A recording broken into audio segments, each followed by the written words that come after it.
میں نے کٹیا پر پہنچ کر دروازے پر دستک دی، مگر کوئی جواب نہ ملا۔ دروازے پر تالا پڑا ہوا تھا۔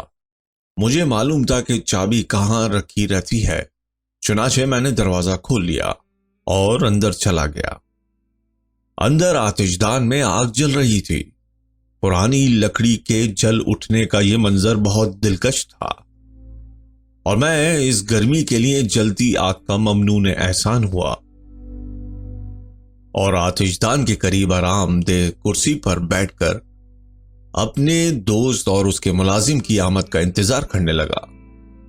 وہ دونوں اندھیرا ہو جانے کے بعد واپس آئے اور مجھے وہاں دیکھ کر بہت خوشی کا اظہار کیا۔ جوپیٹر کی بانچیں کھل گئیں اور وہ رات کے کھانے کا بندوبست کرنے لگا۔ لیگران میں بھی جیسے بجلی سی بھری ہوئی تھی۔ اس نے ایک انجانی سیپی پائی تھی، اور اس کے علاوہ اس نے بڑی دوڑ دھوپ کے بعد جوپیٹر کی مدد سے ایک کیڑا پکڑا تھا، اور اس کے اندازے کے مطابق بالکل ہی نئی طرح کا تھا۔ اس نے کہا کہ وہ اس کیڑے کے بارے میں میری رائے جاننا چاہتا ہے، اور اسے امید ہے کہ میں اگلے دن اس کیڑے کو دیکھ لوں گا۔ لیکن آج رات ہی کیوں نہیں؟ میں نے اپنے ہاتھ آگ پر تاپتے ہوئے پوچھا۔ مجھے کسی انجانے کیڑے بھونگے نے دیکھنے پرکھنے کے خیال سے کوئی خاص دلچسپی نہیں محسوس ہو رہی تھی۔ ارے اگر مجھے معلوم ہوتا کہ تم یہاں آؤ گے، لیگران نے کہا، مگر تم سے ملے ہوئے اتنے دن ہو گئے کہ مجھے بھلا کیا اندازہ ہو سکتا تھا کہ تم آج کی رات مجھ سے ملنے کے لیے آؤ گے۔ میں گھر واپس آ رہا تھا کہ قلعے کا ایک افسر راستے میں مل گیا جس سے میری دوستی ہے، اور حماقت میں نے کیڑا رات بھر کے لیے اس کے حوالے کر دیا۔ اس لیے اب یہ ممکن نہیں ہے کہ تم صبح سے پہلے اسے دیکھ سکو۔ آج کی رات یہیں ٹھہرو، اور کل صبح تڑکے تڑکے میں جوپیٹر کو بھیج کر منگوا لوں گا۔ میں نے ایسی حسین شے کم ہی دیکھی ہے۔ کیا چیز؟ صبح کا منظر؟ بکواس، ہرگز نہیں۔ وہ کیڑا، اس کا سونے ایسا دمکتا رنگ ہے اور بیری کے برابر۔ اس کی پشت پر ایک طرف کالے نشان ہیں اور دوسری طرف ایک لموترا سا نشان ہے، کیونکہ مجھے ابھی تک سردی لگ رہی تھی۔ تصویر مکمل ہو گئی تو اس نے وہیں سے بیٹھے بیٹھے ہاتھ بڑھا کر پکڑا دی۔ جو ہی میں نے وہ تصویر پکڑی، زور زور سے بھونکنے اور دروازے پر پنجے مارنے کی آواز آئی۔ جوپیٹر نے دروازہ کھول دیا اور بڑا سا جھبرے بالوں والا کتا اندر داخل ہوا۔ یہ لیگراں کا کتا تھا۔ وہ دم ہلاتا ہوا میری طرف لپکا، کیونکہ وہ مجھے خوب پہچانتا تھا۔ اس نے چھلانگیں لگا کر اپنی پسندیدگی اور خوشی کا اظہار کیا، اور میں نے اس کو وہیں بیٹھ جانے کا حکم دیا، اور ایک بار پھر اپنی توجہ کا رخ اس تصویر کی طرف کیا جو میں نے دیکھا۔ اس نے مجھے حیران کر دیا۔ خوب چند منٹ تک اس تصویر کو دیکھتے رہنے کے بعد میں نے کہا، اتنا تو کہنا پڑے گا کہ یہ بہت عجیب کیڑا ہے، میرے لیے بالکل نیا ہے۔ میں نے اس جیسی کوئی چیز اس سے پہلے نہیں دیکھی سوائے کھوپڑی کے۔ یہ تو کیڑے سے زیادہ انسان کی کھوپڑی معلوم ہوتا ہے۔ کھوپڑی؟ لیگراں نے میری بات دہرائی۔ ارے ہاں، کاغذ پر اس کی ایسی ہی صورت نظر آ رہی ہے۔ اوپر والے دو کالے دھبے آنکھیں معلوم ہو رہے ہیں، اور نیچے والا بڑا دھبا منہ لگ رہا ہے، اور اس پورے کے پورے کی شکل بیضوی ہے۔ شاید ایسا ہو، میں نے کہا، مگر لیگراں تم اچھے مصور نہیں ہو۔ مجھے خود اس کیڑے کو دیکھنے کا انتظار کرنا پڑے گا تاکہ میں اس کے اصلی خد و خال کا اندازہ لگا سکوں۔ اب پتہ نہیں، لیگراں نے ناراض ہوتے ہوئے جواب دیا۔ میں اچھی خاصی تصویر کشی کر لیتا ہوں، اور ایسا ہونا بھی چاہیے کیونکہ میں نے اچھے اساتذہ سے سیکھا ہے۔ میرے دوست، تم مذاق کر رہے ہو؟ میں نے کہا یہ کھوپڑی کی تو اچھی تصویر ہے مگر مجھے تو کسی طرح سے یہ کیڑا نہیں معلوم ہو رہی، بلکہ تمہارا دریافت کردہ کیڑا اسی شکل کا ہے تو بہت عجیب ہوگا۔ تم نے جو کیڑا بنایا ہے اس کی تو مونچھیں ہی نہیں ہیں۔ مونچھیں؟ لیگرا نے پکار کر کہا۔ وہ اس سارے معاملے پر ضرورت سے زیادہ برانگیختہ ہو رہا تھا۔ مجھے یقین ہے کہ تمہیں اس کی مونچھیں نظر آ رہی ہوں گی۔ میں نے انہیں بالکل صاف صاف بنایا تھا جس طرح کیڑے پر دیکھا تھا۔ تمہیں ان کو دیکھنا چاہیے۔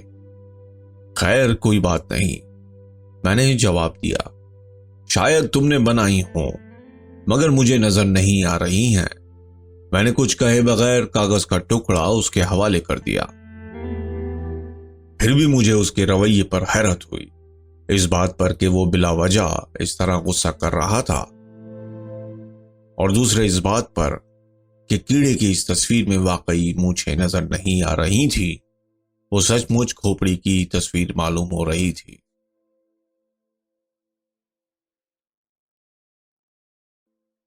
اس نے کاغذ واپس لے لیا اور اسے آگ میں جھونکنے ہی والا تھا کہ اس پر اتفاقی نظر پڑ جانے سے اس نے اپنا ارادہ بدل دیا۔